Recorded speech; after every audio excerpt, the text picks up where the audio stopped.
The reason I put iodine in there is just because, and Brandon, just jump in anytime you want. We're just totally tag teaming this. So iodine is a critically important mineral to our bodies for so many different reasons, and we are chronically iodine deficient.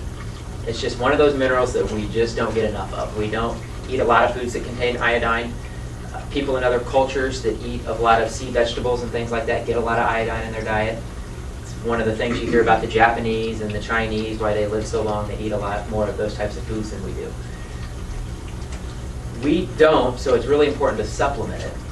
And just taking some kelp or something like that helps, eating sea vegetables, but it's not like a super rich source. So there's some products, and one that I introduced Brandon and Natalie to, it's called Zodine by Cedar Bear. This company is an amazing, very powerful iodine. And you only need 3 drops a day to get the iodine that you need. And just a couple of functions of iodine, and the reason I'm bringing this up is the thyroid. We know how important the thyroid is. It's the master metabolism gland. As a practitioner I knew back in Vegas said, the thyroid should literally be dripping in iodine. It's got to have iodine. It's critically important to the thyroid. You will have an imbalance eventually if you don't have iodine in your diet and your thyroid. So critical for metabolism, having proper weight levels, sleeping. There's so many problems that come with having a dysfunctional thyroid. The other thing that's really important for that a lot of people don't know is that the other organ in the body that uses the second most iodine is actually the ovaries for women. So it's actually very important for women for hormone balancing. A lot of women get problems with their ovaries. They get ovarian cysts and things of that nature. The iodine will really help against that, because the iodine is also a very powerful full range microbial. In other words, it also, just kind of like we were talking about oregano, it kills bacteria, viruses, all other types of microbes in the system, so it's very good for the immune system as well. Hospitals used to use iodine, in the hospitals for infections, so people would get infections. Well, they've stopped using that because they have, their fancy stuff that doesn't work. But if they just started using iodine, you would see tens of thousands of less deaths in hospitals. All the deaths that are coming, people getting infections from going to the hospital, they would use some of these things like oregano or iodine, or magnesium is another one. If hospitals just introduced 1 or 2 things, they would save tens of thousands of lives. So iodine is very critically important, so that's why I wanted to throw it in there. Now what's interesting is we have, and I think we talked about it last week, we have the highest known herbal source of iodine all over Kansas City and all over our yards. It's in black walnuts. So if you've ever seen a black walnut tree and you grab one, you notice that it stains your skin. That's iodine. It's on the hull. It's on the outside. It's not the actual walnut itself, but the skin that protects the walnut. And they actually made a tincture out of it, which you still have. Mm-hmm. And you can make your own tinctures out of them. Again, I don't know how many people are going to do that, but just so you know that these things that we need, like we know iodine is so critically important. We don't live by the sea, so if we weren't able to import all these sea vegetables, how do we get iodine? Well, God's provided it for us.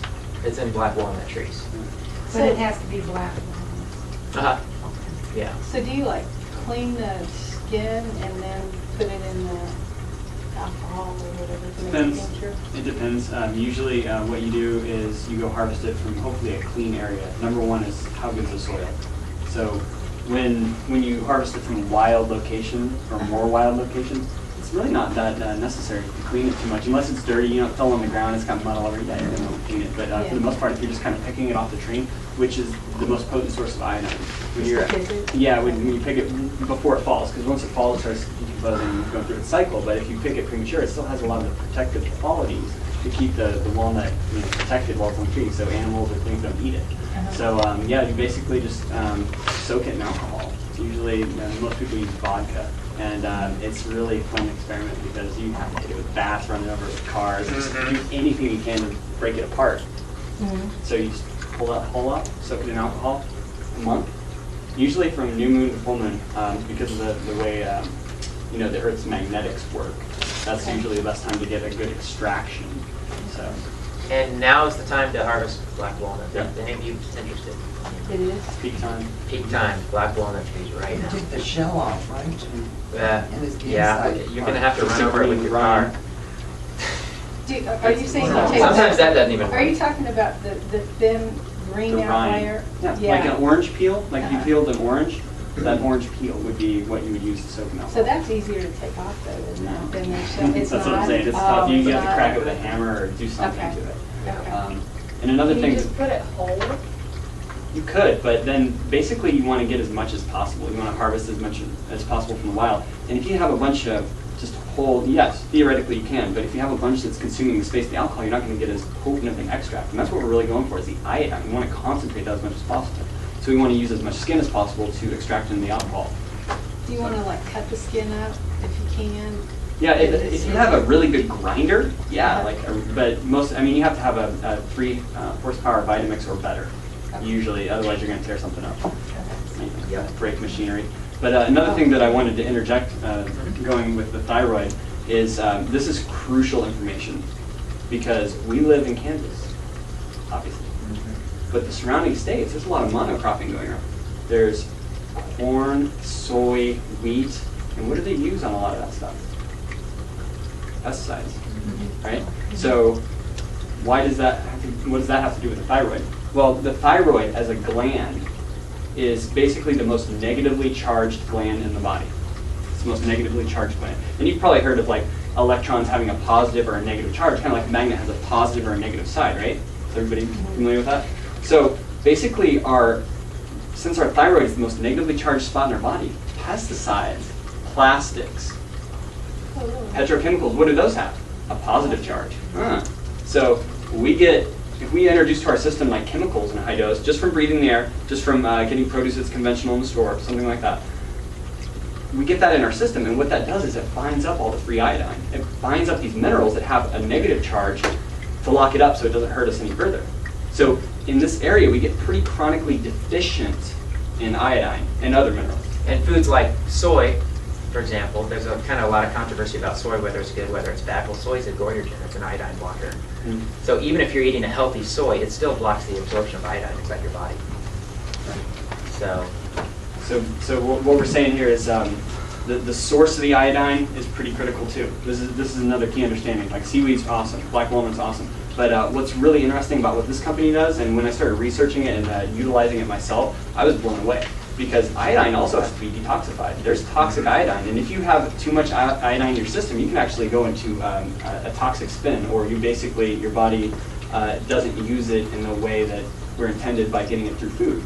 Right. So with supplements specifically, you have to be really careful on what type of iodine you're using. Yeah, and this company, they've researched it like you wouldn't believe, and their iodine's at 3% iodine, and they actually have a 6% iodine, which you can use for medicinal purposes with a practitioner who really knows what they're doing. But if you take large doses of 6%, it'll have a reverse effect. It'll have a negative effect on the body. So do you have to worry about that if you make your own tincture or anything? The tincture, because it's in a whole food form. I'm relating this specifically to supplements. You've Okay. got to be careful where you're sourcing that. Food, yeah, seaweed all day long. Make seaweed extracts, make seaweed soups. Use black walnut hulls soaked in alcohol and take a little bit in your tea every single day. And what we know about iodine specifically is less is more. It's actually better and more powerful to take a little bit over a long period of time than it is to hyperdose it and then stay off it for a while. So by the inch it's a cinch, by the yard it's hard. If we do a little bit over a long period of time and we start to remineralize our system, and he's going to go further into mineralization in other foods, but that's pretty much why our free iodine gets bound up, is because of the toxic load that we're dealing with on the planet, in our bodies, and in our environment.